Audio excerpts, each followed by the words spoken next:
Bonjour et bienvenue dans cette troisième vidéo de la série sur la lumière consacrée au choix du modèle entre synthèse additive et synthèse soustractive en fonction de la situation. Difficile de parler couleur en physique sans évoquer la physiologie humaine et notamment celle de l'œil et du cerveau, puisque la couleur n'existe en fait que par leur intermédiaire. En physique, on associe une couleur à une longueur d'onde, mais on ne peut pas forcément faire l'inverse. Par exemple, la couleur jaune peut être perçue lorsque l'œil reçoit un rayonnement monochromatique à 575 nanomètres, mais aussi lorsqu'il reçoit 1 à 530 et 1 à 700 nanomètres. Alors pourquoi? Eh bien, regardons la rétine, que l'on voit ici sur une vraie image, en fausse couleur, obtenue avec un microscope électronique à balayage. Sur cette photo, on voit un type de bâtonnets qui permettent la vision nocturne.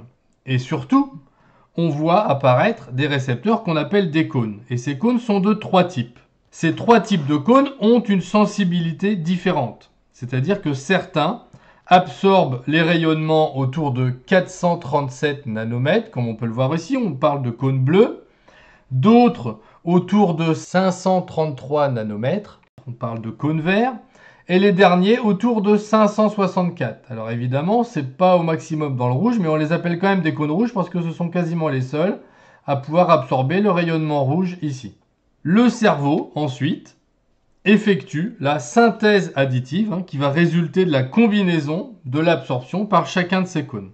C'est entre le début et la moitié du 19e siècle que des scientifiques comme Thomas Young comprennent qu'il est possible de créer toutes les couleurs à partir de trois couleurs primaires. On va parler du modèle trichromique. Alors les couleurs primaires, elles doivent chacune ne pas être une combinaison des deux autres. Ici, on va souvent utiliser, pour la synthèse additive, le rouge, le vert et le bleu. Donc la synthèse additive va résulter de la superposition des couleurs, comme on va le voir ici sur cet exemple, avec des spots rouge, vert et bleu. Quand on superpose le rouge et le vert, on obtient, comme on le voit ici, du jaune. Si on superpose ensuite le bleu et le vert, on obtient du cyan. Et enfin, si on superpose le bleu et le rouge, on obtient du magenta. Si on superpose les trois couleurs, eh bien, on obtient du blanc.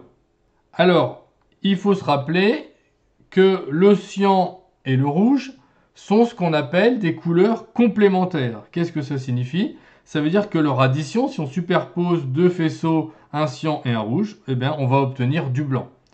De la même façon, le bleu et le jaune sont des couleurs complémentaires. Leur addition donnera aussi du blanc. Et enfin, la même chose pour le magenta et le vert. Alors, quand est-ce qu'on utilise cette synthèse additive? Notamment pour les écrans à LED ou les écrans de télévision. Comme on peut le voir ici sur la vidéo, en zoomant sur un écran, on voit apparaître 3 LED qui donnent toutes les couleurs possibles après. Alors, écran de TV, ordinateur, tablette, smartphone, évidemment, la superposition de faisceaux lumineux comme on a vu avant, ou encore donc dans l'utilisation de DEL, c'est-à-dire de diodes électroluminescentes, rouge, vert, bleu, RVB. Donc LED c'est en anglais, RGB aussi. Intéressons-nous maintenant à la synthèse soustractive. Alors elle est connue depuis longtemps par les peintres. Elle utilise en général comme couleur primaire le magenta, le jaune et le cyan. On voit que ce sont les couleurs qu'on obtenait par synthèse additive des trois couleurs primaires en synthèse additive. Leur mélange, comme on peut le voir sur la vidéo ici, vont donner du rouge lorsque l'on va mélanger le magenta et le jaune. Donc si on fait de la peinture, c'est le cas. Si on mélange de la peinture cyan et de la peinture magenta, on va obtenir un bleu.